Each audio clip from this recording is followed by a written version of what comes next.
네, 오늘 하나님께서 저와 여러분들에게 주시는 말씀은 마태복음 18장 1절에서 14절 말씀이죠.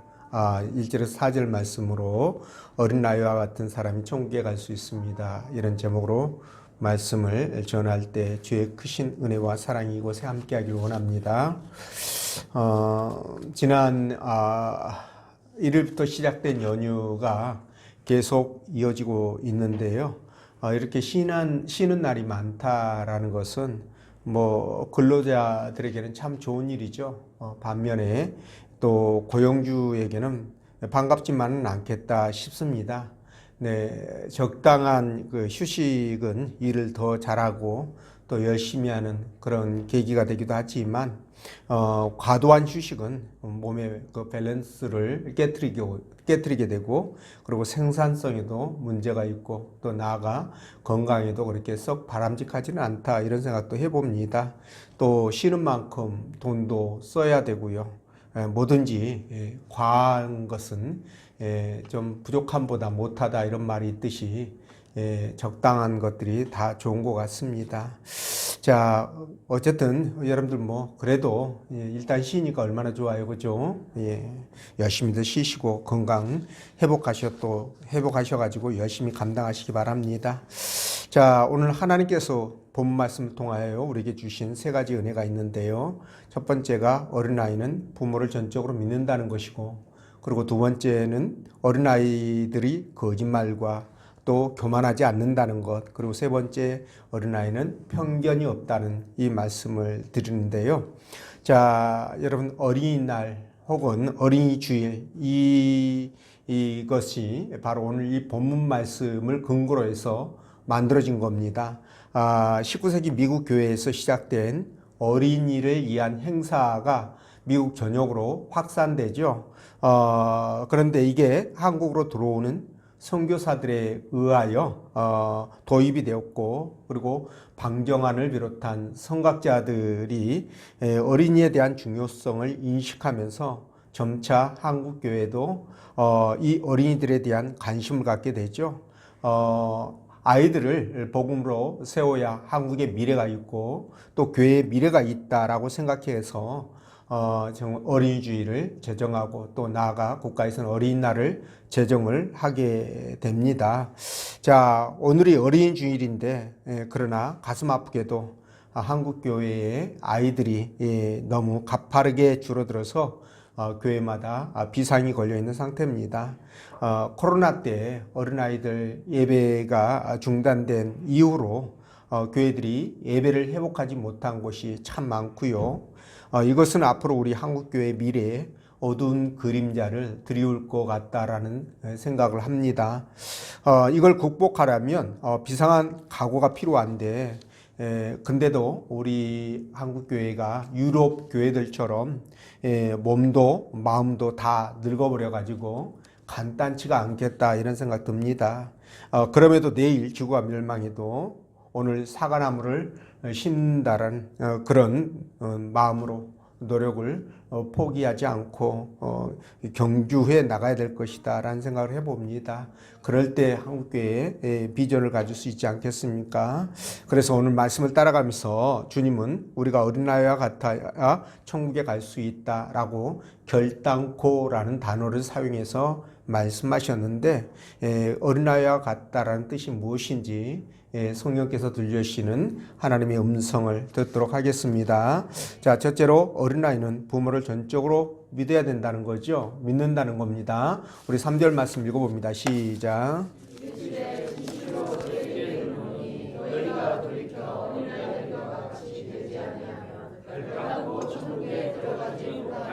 아멘. 자, 예수님의 갈릴리 사역이 막바지에 이르렀을 때 제자들도 이제 서서히 주님께서 말씀하시는 천국에 대한 관심이 생겼을 것으로 여겨집니다.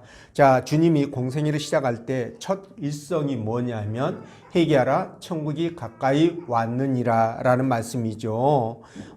그리고 또 때가 찼고 하나님의 나라가 가까이 왔으니 회개하고 복음을 믿어라, 이렇게도 말씀하셨습니다. 자, 이런 상황에서 제자들이 지난 3년 동안 예수님의 사역을 지켜보았을 때, 예수님은 이 땅에서 천국 복음을 전파하기 위하여 그분이 사역을 열심히 감당해 왔구나라는 것을 어렴풋이라도 짐작을 했을 것으로 그렇게 여겨집니다. 그래서 어느 날 이 제자들이 예수님 앞에 나와서 천국에서는 누가 크냐고 이런 질문을 하게 되지요. 자, 그때 우리 주님이 이 질문에 한 어린아이를 앞에 세우고요. 그리고 제자들에게 이렇게 말씀합니다. 너희가 돌이켜 어린아이들과 같이 되지 아니하면 결단코 천국에 들어가지 못하리라. 이렇게 말씀하셨는데, 자, 여기서 말하는 이 어린아이와 같이 되지 아니하면이라는 뜻이 무슨 의미를 가지고 있는가라는 것을 생각해 보면, 여러분들이 대략 짐작하고 있는 그런 바와 같이 어린아이들과 같은 좋은 성품과 기질을 소유하지 아니하면 이렇게 바꾸어서 말할 수 있겠지요. 자, 이 정도로 이해하면 될 것 같겠습니다. 자, 어린아이들 참 귀엽고 이쁘죠. 물론 아무리 아이라 할지라도 그들 마음 가운데 또 재성이 있지 않습니까? 그렇죠? 그것 때문에 또 성깔이 있어가지고 아무리 예쁘고 귀여워도 지 마음에 안 들면 떼쓰고 울고불고 난리를 치죠. 그럼에도 불구하고 아이들이 이쁜 이유는 단순하고 어린아이들은 계산하지 않습니다. 그러니까 그 마음속에 거짓이 없다는 거죠. 근데 악하고 계획적이며 또 목적을 위해서라면 수단과 방법을 가리지 않는 이 어른들에 비하면 아이들이 훨씬 더 천국에 가까이 다가와 있다, 이렇게 볼 수 있는 겁니다. 자, 그래서 이 자연 세계에서는요, 가장 아름다운 것이 무엇일까? 여러 가지를 얘기할 수 있는데 여심을 이렇게 꼭 집어서 얘기하자면 꽃이 아닐까 그렇게 생각합니다. 여자들 대부분은 꽃이란 사람이 없는 것 같아요. 그럼에도 불구하고 저는 꽃이 너무 허무해서 꽃을 지금까지 선물해 본 적이 없습니다.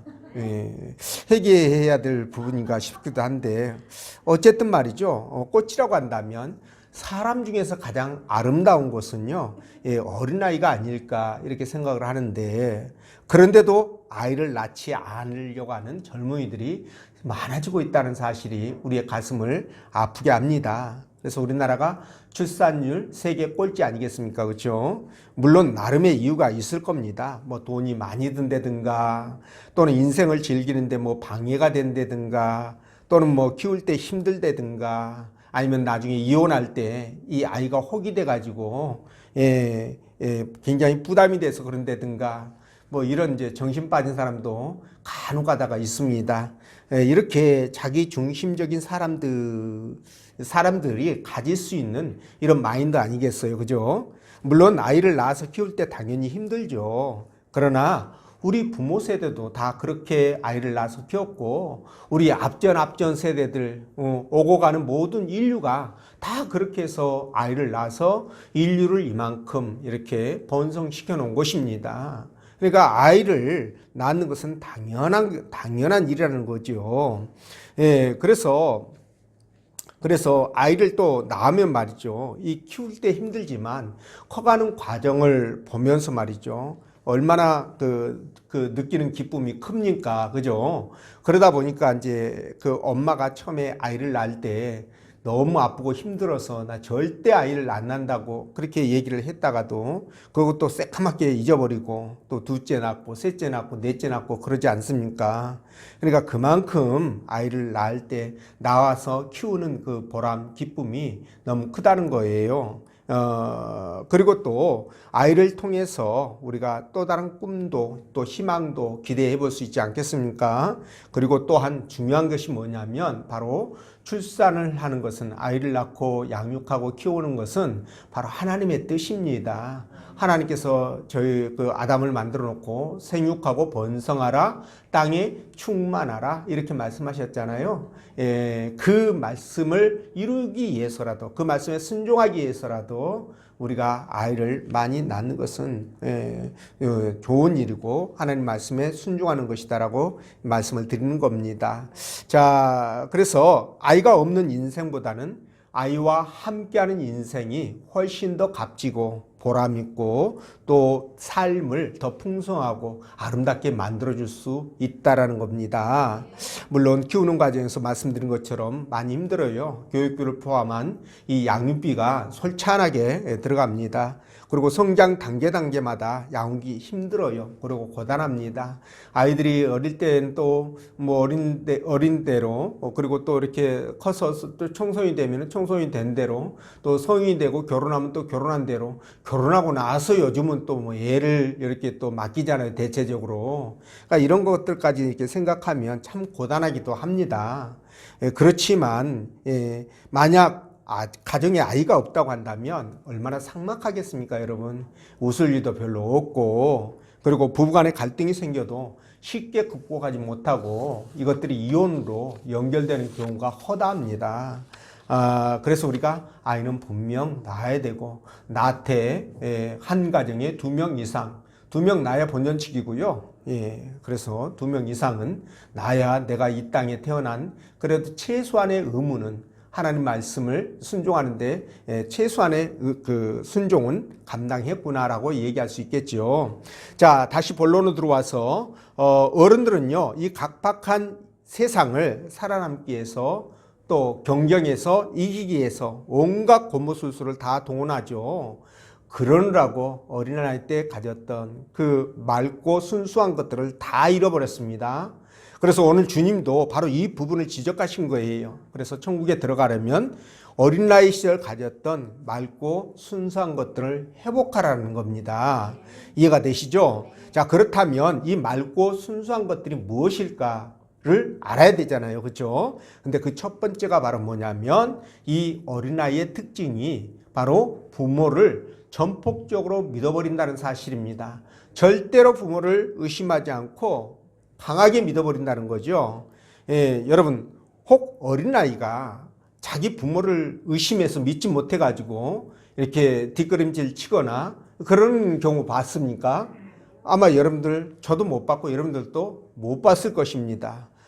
내 부모가 나에게 나쁜 것을 먹여가지고 혹시 죽이지 않을까?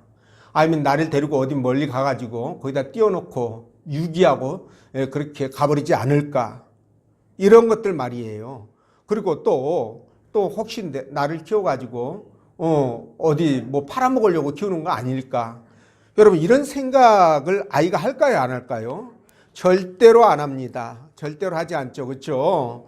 물론 우리 수위를 보니까 낯선 사람을 보면 경계를 하고 좀 긴장을 많이 하는 것 같더라고요. 그런데 지 부모를 의심하거나 믿지 않는 일은 절대 없다는 거죠. 아마 독약을 줘도 그냥 입에 쏙 넣고 먹을 것입니다. 그죠? 그만큼 아이는 부모를 절대적으로 믿는다는 거예요.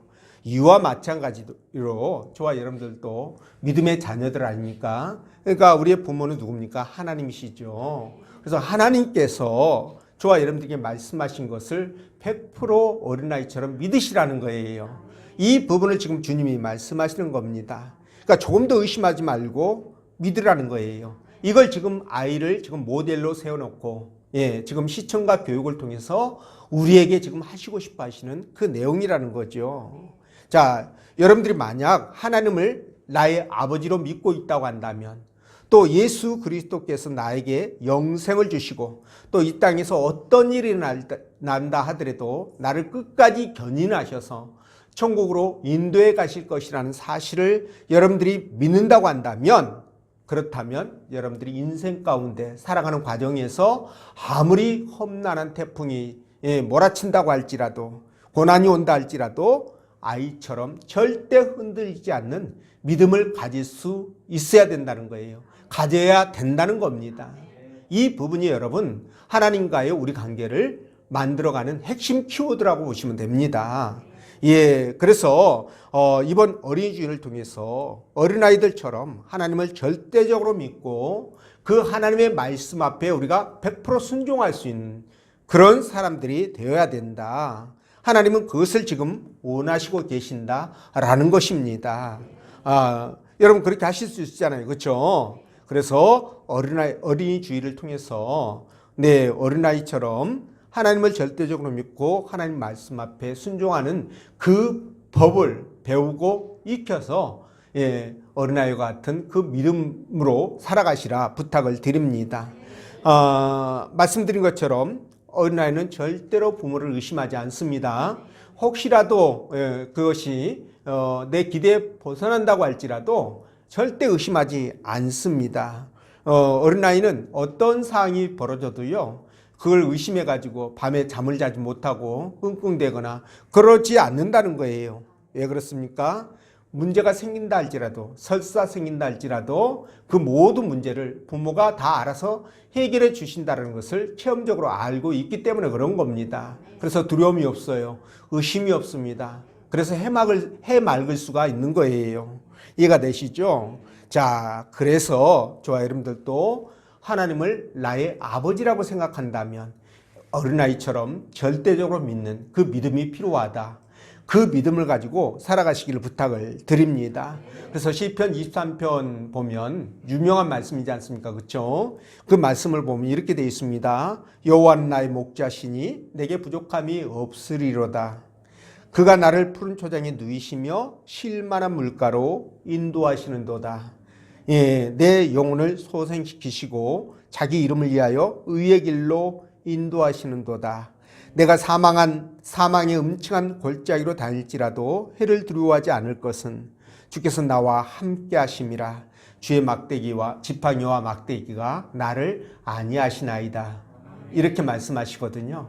여러분들 이 말씀을 우리가 믿는다면 이 세상 살아갈 때 두려움이 없을 겁니다. 어떤 일을 만나도 자신감 있게 이 일들을 헤쳐나갈 거라고 저는 확신합니다. 그래서 이 믿음으로 여러분들 정말 어떤 상황이 펼쳐지더라도 그것들을 바꿔갈 수 있는 역량을 확보하시고 그런 능력을 하나님 앞에 받아서 그런 삶을 살아가시기를 부탁을 드립니다. 그런 여러분 되시기 바라고요. 자, 두 번째, 어린아이들은 거짓말과 교만하지 않는다는 거죠. 자, 여러분, 아이들은 천진난만해서 거짓이나 그 마음의 교만이나 또는 이선이나 허세를 찾을 수 없습니다. 혹시 여러분 어린아이들이 거짓에 가득 찼거나 아니면 교만하거나 이선에 쌓여 있거나 허세를 부리거나 이런 거 못 보셨죠? 여러분들 그거 보시면은 신고하시면 됩니다. 예, 누구한테? 하나님 앞에 신고하시면 돼요. 예. 그래서 어린아이는요, 자기를 속이거나 속다르고 겉다르고 절대 그러지 않는다는 거예요. 여러분도 그 부분 인정하시지 않습니까? 그렇죠? 그런데 언제부터 문제가 생기느냐? 이 아이들이 자라면서 자의식을 갖게 됐을 때, 다시 말하면 자기 생각을 가지기 시작할 때부터 이제 아이들이 이제 이런 것들에 노출이 되기 시작한다는 거예요. 자, 그런데 오늘 성경은 이런 어린아이와 같지 아니하면 결단코 천국에 들어가지 못한다고 말씀했잖아요. 그러니까 거짓이나 교만이나 또는 이선이나 허세를 가지고는 천국에 들어가지 못한다. 이렇게 여러분들이 이해하셔도 틀리지 않을 것 같습니다. 그래서 우리 신앙인들은요, 예수 그리스도를 믿고 우리가 하나님 나라 백성이 됐다고 한다면 우리는 어떻게 살아야 됩니까? 이 어린아이의 모습으로 돌아갈 수 있도록, 어린아이의 모습을 회복할 수 있도록 우리가 힘쓰고 애쓰는 것이 맞습니다. 네, 그렇게 살아야 됩니다. 그래서 바르고 정직하고 진실하고 성실해야 된다라는 거예요. 그래서 이런 부분들을 우리가 항상 간직해야 됩니다. 근데 여러분, 그것이 죄 때문에 잘 안 되는 경우가 정말 많죠. 인간의 본성이 남아서 본능적으로 방어 기제가 작동을 합니다. 그러다 보니까 거짓과 교만과 이선과 허세를 이렇게 몸에 달고 사는데요. 우리 신앙인들은 이런 것들에서 벗어나기 위해서, 이것을 하지 않기 위해서 그만한 노력과 수고가 필요한데요. 그래서 우리가 어린아이와 같은 성품과 어떤 기질을 회복하도록 노력을 해야 된다는 거죠. 자, 근데 요즘은 세상이 악해서 그런지 우리 믿는 사람들도 갈수록 말이죠, 세상 사람과 비슷비슷해져가고 하는 그런 것들을 발견하게 됩니다. 과거에는 말이죠, 은혜가 충만하고 성령이 충만하고 그러면 정말 그분들 모습 속에서 뭐랄까요, 하나님 나라를 이렇게 발견할 수도 있고 그러는데요. 지금은 그런 분들이 정말 은혜 가운데 성령 충만하게 믿음으로 살아가신 분들이 옛날에 비해서는 현저하게 줄어드는 것 같다라는 생각을 해봅니다. 그래서 우리 주님도 이런 것들을 잘 아시는지 앞으로 그럴 거라고, 우리 시대에 그럴 거라고 미리 아셨는지는 모르겠지만 어쨌든 간에 이 어린아이를 이렇게 세워서, 모델로 세워서 아까 말씀드린 것처럼 시청각 교육을 시행을 했는데요. 주님께서 오늘 이와 같은 일을 하신 그 이유를 우리가 분명하게 아셔야 된다는 거죠. 그래서 우리가 가능하거든 우리 마음속에 거짓을 버려야 되고요. 아까 말씀드린 것처럼 교만이라든가 이성이라든가 허세라든가 가장이라든가 남을 속이는 것이라든가 어쨌든 이런 것들을 버려야 된다는 거죠. 이런 것들을 통체적으로 얘기하면 거짓과 교만이다, 이렇게 대표적으로 말씀을 드릴 수 있을 것 같아요. 근데 말이죠, 여러분, 거짓과 교만, 그러면 이것이 어떤 자의 성품입니까? 바로 사단의 성품이죠. 사단의 대표적 성품이 바로 거짓과 교만입니다. 그래서 요한복음 8장 44절 보면 사단의 아비가 거짓이라고 말씀을 하시잖아요. 사단이 거짓의 아비다, 이렇게 말씀을 하십니다. 그리고 이사야 14장을 보면 사단이 하나님과 높아지려고 견주려고 하다가 하늘에서 쫓겨나게 되지 않습니까? 그래서 이 부분도 보면 사단이 얼마나 교만하면 하나님과 똑같아지려고 그렇게 했을까라는 생각을 해보게 되잖아요. 그러니까 이 두 가지 부분이 사단의 속성인데, 이 속성을 그대로 받아서 믿지 않는 사람들 또는 은혜가 없는 사람들의 모습으로 그렇게 되어가고 있다는 거예요. 근데 말이죠, 이 사단은 마지막 때 주님이 오시면 바로 무저갱으로 잡혀서 들어가서 영원토록 불구덩이 속에서 그들이 고통을 당하게 되죠. 그런데 이 사단이 말이죠, 그렇게 멸망을 하는 이유가 뭘까요? 어떤 사람은 이렇게 얘기를 합니다. 사단이 거짓과 교만으로 수많은 악행을 저질렀기 때문이다 라고 얘기를 합니다. 근데 그 말도 틀리지 않죠. 맞는 말입니다. 그러나 더 근본적인 것은 뭘까요? 그가 하나님 앞에 회개하지 못해서 멸망을 당했다, 이렇게 말하는 것이 더 맞을 거예요. 근데 사단이 왜 그렇게 회개를 하지 못하느냐? 그는 그 마음속에 거짓과 교만이 가득 차가지고요, 회개하고 싶어도 회개가 안 되는 거예요. 할 수가 없는 겁니다. 그러다 보니 자연스럽게 그런 멸망으로 갈 수밖에 없는 그런 존재라는 겁니다. 그래서 저와 여러분들 같은 경우면 잘못했을 때 여러분 바로바로 뭐 친구든 뭐 사회에서 일반 관계 속에서도요, 내가 정말 잘못했다면 그것에 대해서 사과할 수 있는 용기를 가져야 됩니다. 어떤 사람은 사과 안 하고 끝까지 버티는 사람들이 있잖아요. 특히 정치인들 보면 절대로 사과하지 않습니다. 아무리 잘못해도 사과하지 않아요. 인간이 아니기 때문에 그렇습니다.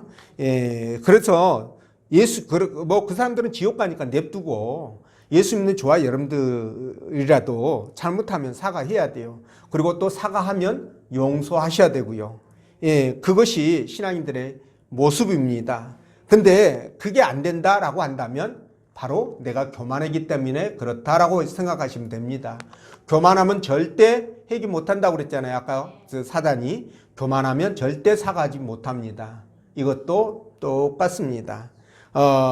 아니 그 자존심이 뭐라고, 개도 안 물어갈 그 자존심 가지고 말이죠, 사과하지 않고 미적대다가 사람과의 관계가 끊어지게 되고, 그리고 또 이혼까지 하잖아요. 그죠? 그러니까 여러분, 이런 것은 백해무익한 거예요.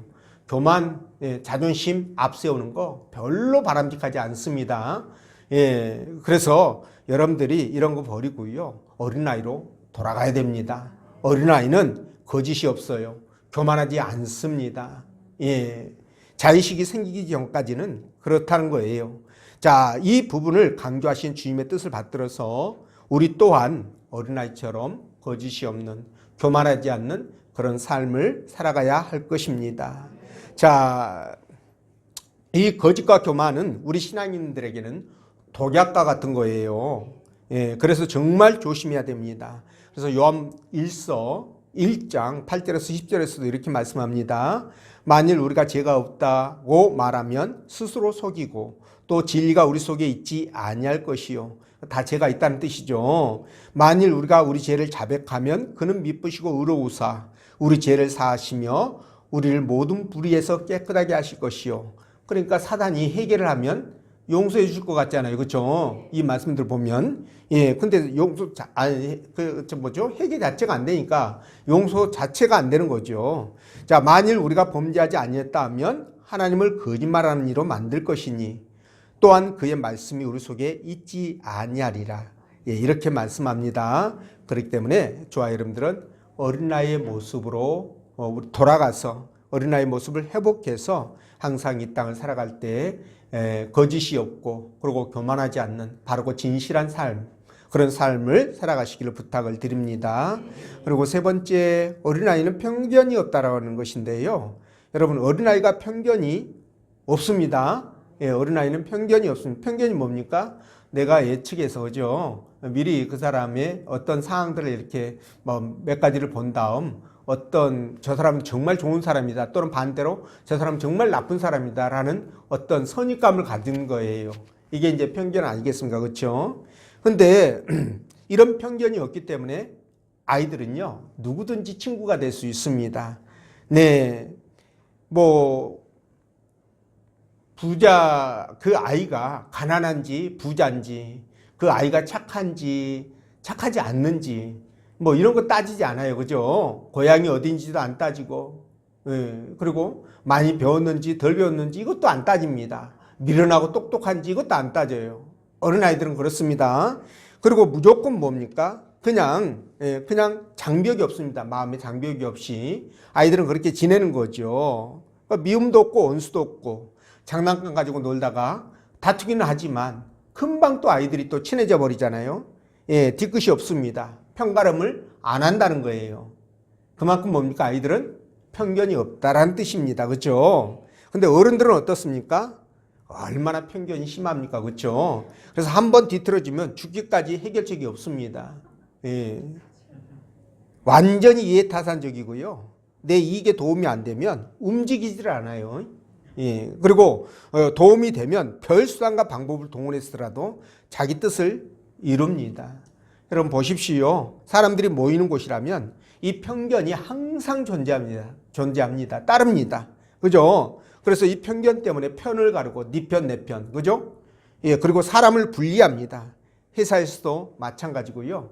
예, 사회에서도 마찬가지인데 어떤 특정 단체나 학교는 안 그럴 것 같죠. 근데 학교도 마찬가지고 어디든지 사람이 모이는 곳에서는 이렇게 편견을 가지고 파당을 만들고요.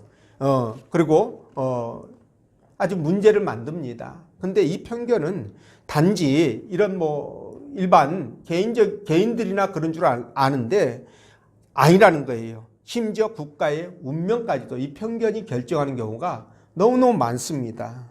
여러분 예를 들면 여러분 가장 공경해야 될 집단이 있다면 아마 판사 집단이 아닐까 저는 그렇게 생각하는데 이 판사가 무너지면 법치가 무너지고 법치가 무너지면 야만국가가 됩니다. 독재가 되죠. 그런데 말이죠. 이 판사들이 법과 양심에 따라서 판결하지 않고요. 어떤 소속 단체의 입장에 따라서 판결을 한다고 한다면 그럼 어떻게 됩니까? 법이 무너지죠. 재판을 받기 전에 판사의 성향부터 파악을 해야 되는 그런 일들이 벌어지게 되는 겁니다. 그래서 절대로 그런 식으로 되어지면 국가가 무너지는 겁니다. 예. 디모데전서 5장 2절 보면 하나님이 이렇게 말씀하셔요. 하나님과 그리스도 예수와 택하심을 받은 천사들 앞에서 내가 엄히 명하노니 너는 편견이 없이 이것들을 지켜 아무 일도 불공평하게 하지 말며 그러니까 어떤 일도 공평하게 하라 이 말 아닙니까? 그렇죠? 자, 그래서 신앙인은요 학연이나 지연이나 혈연 이런 거 무시해야 됩니다. 예, 이런 걸로 사람을 판단하고 차별하고 관계 맺기를 하면 절대 안 된다는 거예요. 예, 그렇게 한다면 아마 그 사람은 하나님 나라 백성이 아니다. 이렇게 단정적으로 말씀을 드려도 무방할 겁니다. 저는 그렇게 말씀을 드리고 싶어요. 보십시오. 오늘 지금 사도 바울이 하나님과 예수님, 천사들까지 동원해가지고 편견을 가지지 말고 공평하게 하라고 그렇게 말하고 있지 않습니까? 그죠? 예, 그래서 혹시 지금까지는 편견을 가지고 호불호를 결정했다면, 친소관계를 결정했다면 여러분 어떻게 해야 됩니까? 다시는 그런 편견으로 형제들을 판단하거나 구분짓지 말라는 거예요. 이건 전혀 성경적이지 않습니다. 이건 사단의 도구예요, 여러분. 이해가 되시죠? 교회는요, 모든 것을 초월해서 공동체가 하나가 돼야 됩니다. 녹아져 가지고 하나로, 용광로 속에서 녹아져서 하나로 만들어져 나와야 돼요. 물론 개인적인 가치관이나 이념이나 철학이 다를 수 있습니다. 그러나 그리스도 안에서 이 하나님 말씀이라는 이 용광로 속에 들어가면 다 녹아져야 돼요. 왜냐하면 그런 것들이 개인의 생각이나 이념이나 철학이나 이런 가치관들이 하나님 말씀보다 우선할 수가 없기 때문에 그렇습니다. 이해가 되시는지요? 그래서 그게 녹아져서 다 하나가 돼야 돼요. 예, 말씀드렸지 않습니까? 아이들은 어떤 것을 가지고도 편견을 갖거나 편을 가르거나 그렇게 하지 않는다고요. 아이들은 누구하고도 친구가 되는 겁니다. 예, 누구하고도 친구가 돼요. 그것이 바로 교회의 모습이 돼야 되지 않겠습니까? 그러니까 그게 바로 하나님의 뜻이라는 거예요.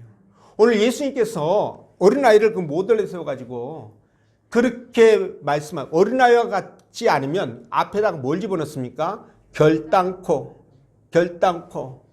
예, 결단코라는 말이 들어가면 이거 특별한 말씀이잖아요. 그렇죠?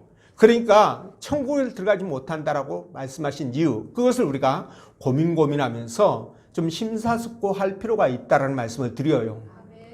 자, 그러면 제가 이렇게 말씀을 드리면요, 혹자는 이런 말을 할 수 있습니다. 아니 목사님, 예수 믿고 예수를 믿으면 우리가 구원받는 거 아닙니까? 예수를 마음으로 믿고 입으로 시인해서 구원에 이르는 거 아닙니까? 근데 만약에 이 어린아이와 같지 않다라고 한다는 것은 어린아이와 같은 성품으로 어린아이처럼 살지 않으면 천국에 갈 수 없다라고 했을 때, 그러면 믿음이 구원을 좌우하는 것이 아니라 이 사람의 행동이 우리의 구원을 좌우하는 것이 되지 않습니까? 행위에 따라서 구원이 결정되는 거 아닙니까? 이런 의문을 품을 수 있습니다. 그렇지 않습니까? 여러분들 같은 경우라면 충분히 그런 의문을 품을 수 있을 거예요. 그러면 여러분 이 부분이 그러면 서로 상충한다, 배치가 된다, 맞지 않는다, 모순이다 이렇게 말할 수 있을 것 같은데, 근데 말이죠, 이 두 말씀은 충돌하지 않습니다. 자, 어떤 부분에서 충돌하지가 않느냐, 여러분 잘 들어보십시오. 자, 예수를 믿고 구원받은 백성은요, 이 어린아이와 같은 성품이 자동적으로 나타나기 때문에 그래요. 자, 그래서 그렇게 나타나는 것이 뭡니까? 갈라디아서 5장 22절 23절 성령의 열매입니다, 여러분. 자동으로 나타나요. 그러니까 여러분들이 정말 주님 앞에 은혜를 받고 성령이 충만하면요, 은혜가 충만하면 그냥 이 어린아이의 성품으로 돌아간다니까요.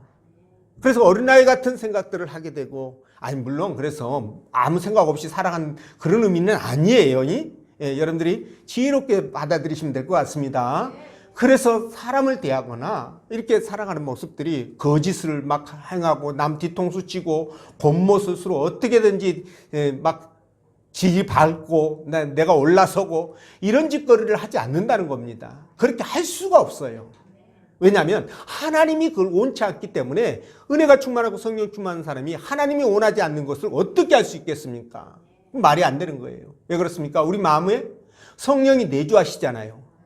내주하시는데 그 내주하시는 성령께서 성령을 거슬려서 우리가 세상 사람들처럼 겉모습을 동원하고 사기치고 뒤통수 쳐서 남은 돈 그냥 빼앗고 이런 일이 도저히 불가능하다는 겁니다.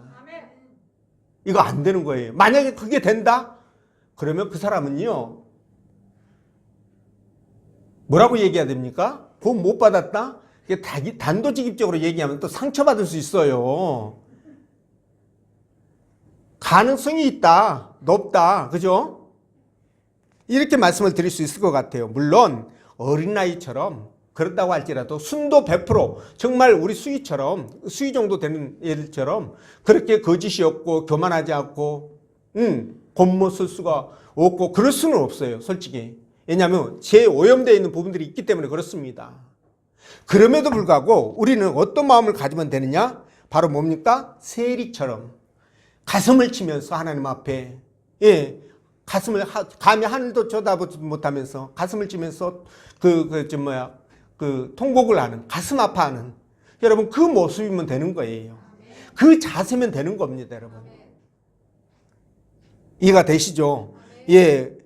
그런데 아무 죄의식도 없이 지와 더불어 먹고 마시면서 세월이 예수 믿은 지 10년이 되고 교회 다니는 지 30년이 돼도 여전히 변화가 없이 내가 예수 믿는 사람인지 세상 사람인지 구분이 안 되고 생각도 마음도 똑같이 그렇게 진행이 된다 라고 한다면 정말 그 사람 마음속에 성령이 내주하는 사람이 맞는가, 이런 생각을 해볼 수 있는 거예요. 그죠?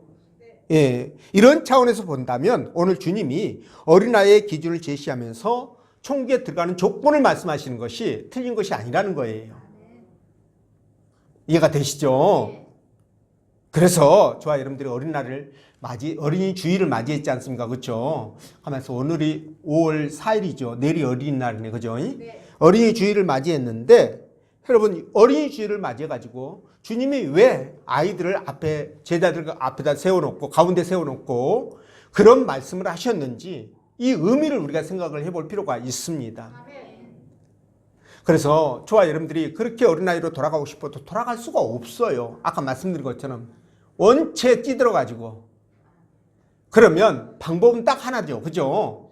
뭡니까? 아까 말씀드린 것처럼 성령이 충만한 것, 은혜가 충만한 삶이 되면 어린아이로 회복이 되는 겁니다. 순도 100%는 아닐지라도 흉내라도 세리처럼 내는 사람으로 돌아갈 수가 있다는 거예요. 그렇게 되면 어떻게 될까요? 그러면 문제가 없는 거죠. 그렇죠? 어떻게 우리가 어린아이가 될 수 있습니까? 그것처럼이잖아요. 처럼. 그죠? 예.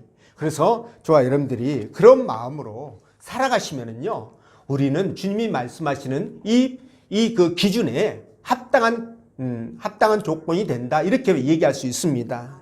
그래서 여러분들이 이런 생각으로 여러분들이 믿음을 지키고 하나님 앞에 온전하게 세워져 가시기를, 어린아이처럼 세워져 가시기를 주의 이름으로 축원드립니다. 기도합니다.